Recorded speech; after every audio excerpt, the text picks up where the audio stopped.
So I went back home, finished packing, headed out the door. And just as I got to the door, I heard a car coming up the driveway. I looked out to see that it was the mail carrier. I went down and met her at the box, and she gave me a package from Grandma. And I was so excited because Grandma sent packages to me every now and then. When she was still alive, everywhere I went, she sent me packages, and they all had the same thing in them. Cookies. Snickerdoodles, my favorite. Oh. I took that box inside, I opened it up, ate a couple of cookies. We got a handful of them, put them in a stuff sack, put that in my backpack, and I was ready for the woods now. Off I went down the trail, a little more nervous than usual. I admit that every squirrel that chirped, every bird that flew, every limb that fell, I was convinced was a bear. But I made it all the way to the campsite without seeing any of these bears and set up my tent, put all my food in the bear box, built myself a little fire, made a cup of tea, and enjoyed a beautiful evening watching the sun set. When finally the fire had died down, I'd finished my tea, I put out the fire real good, crawled into my sleeping bag, and went to sleep. But I woke up immediately because as soon as I fell asleep, I started dreaming about bears. Bears carrying pistols, wearing flannel shirts, chasing me through the woods. I couldn't sleep to save my life. Every time I fell asleep, I woke right back up again in cold sweats. The next time the bear would be wearing khaki pants and carrying a shotgun. I tossed and turned all night until finally, well after midnight, from sheer exhaustion, I fell into a nice deep sleep. And I slept soundly there for about an hour until I woke up to a sound.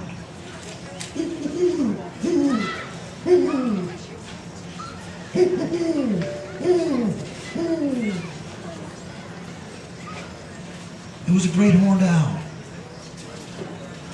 And there was something calming and comforting about that because I love the birds, and especially the owls. I unzipped my tent thinking I could hear it better that way. And I lay there listening to it, and then I heard another one, higher pitched. There was one down the hill and one up the hill. And I surmised it must be a male and a female calling back and forth. And I lay there in my tent imagining what their conversation must have been. Hey, check out this flannel I found in that bear scat. It'll be perfect for lining our nest with. Check out the two-leg. Doesn't he know there's a bear out here?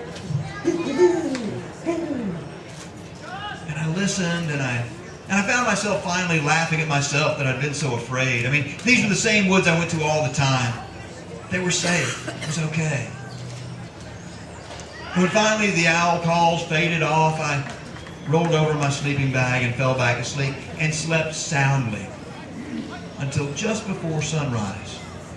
That first light was coming through the woods and the forest was starting to wake up, and I woke up to a horrible sound.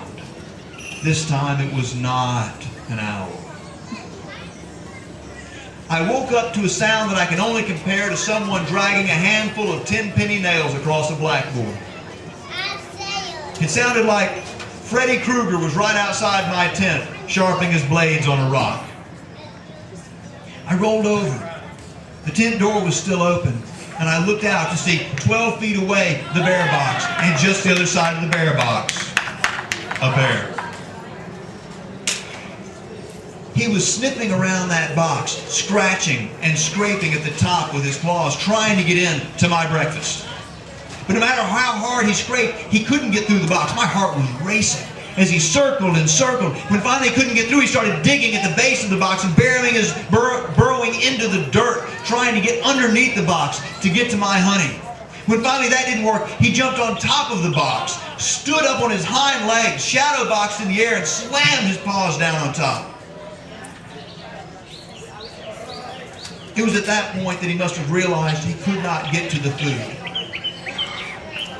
It was at that point that he turned to face my tent. He stepped off the box and walked towards me. Halfway to the tent, he stopped, lowered his head, looked in, cocked his head, furrowed his brow, obviously trying to figure out what was in there. What was this? Was this breakfast?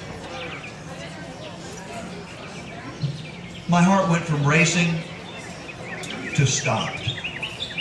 I couldn't breathe. Through my mind raced all the things I've been told to do should I ever encounter a black bear like this in the woods. Some people said, make yourself big and scary. They can't see that well. My tent was about 3 feet tall. I could not be big and scary. Other people said, back away slowly.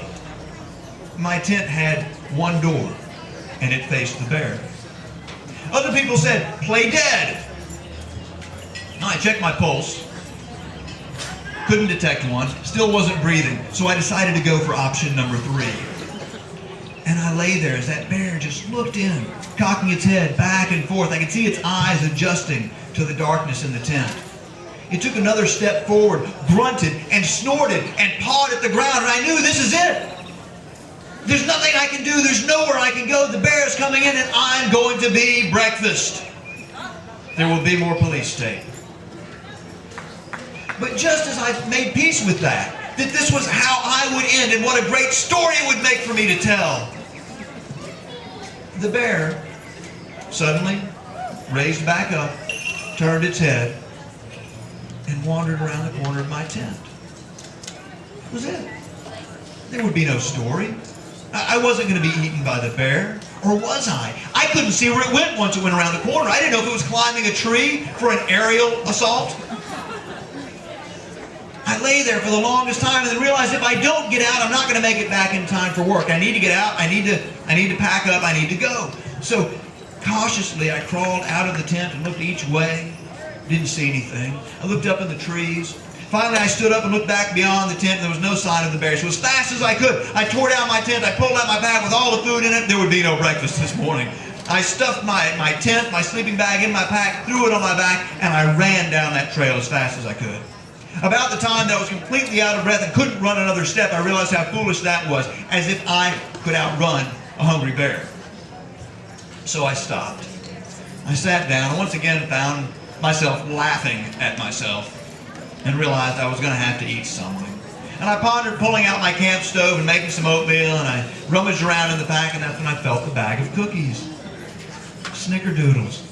The perfect comfort food, right when I needed it the most.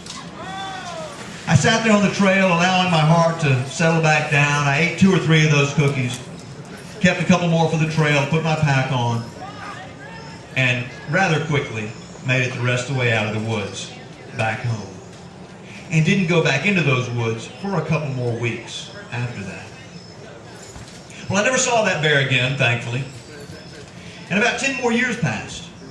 And I found myself living up in Chicago, closer to Chattanooga, where I was raised.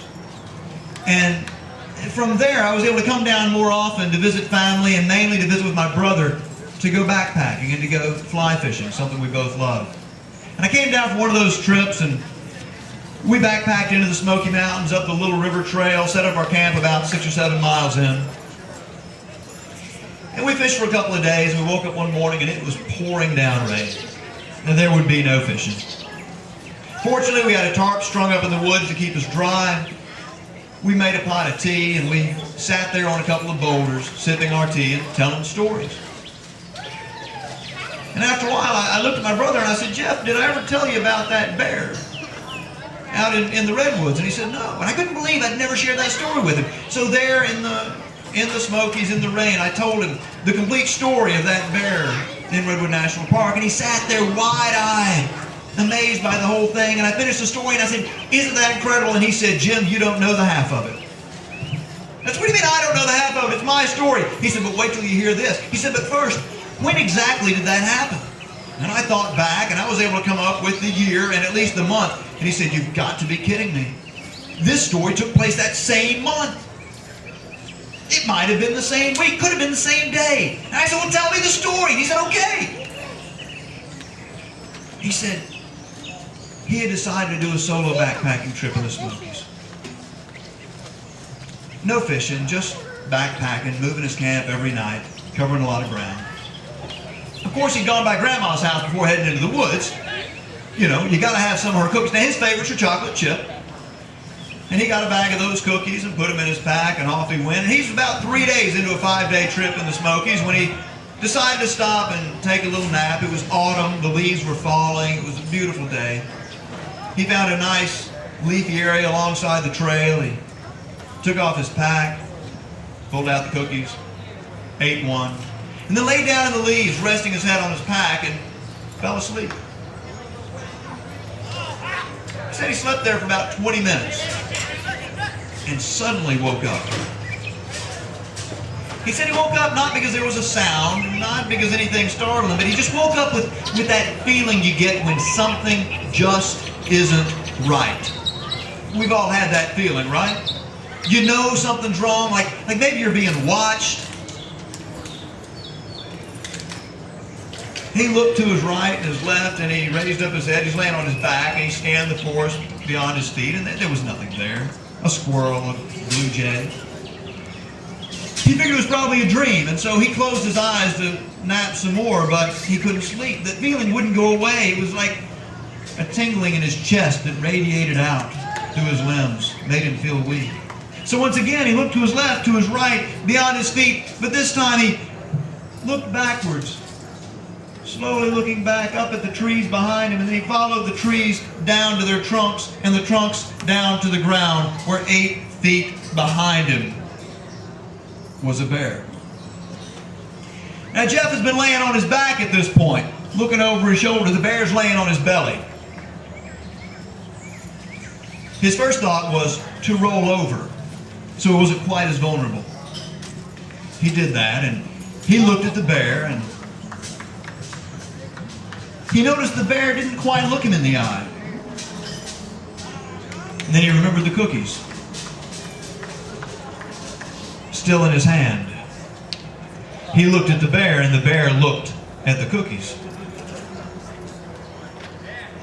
Now, Jeff's first thought would be the same as anybody's, I think. That was obviously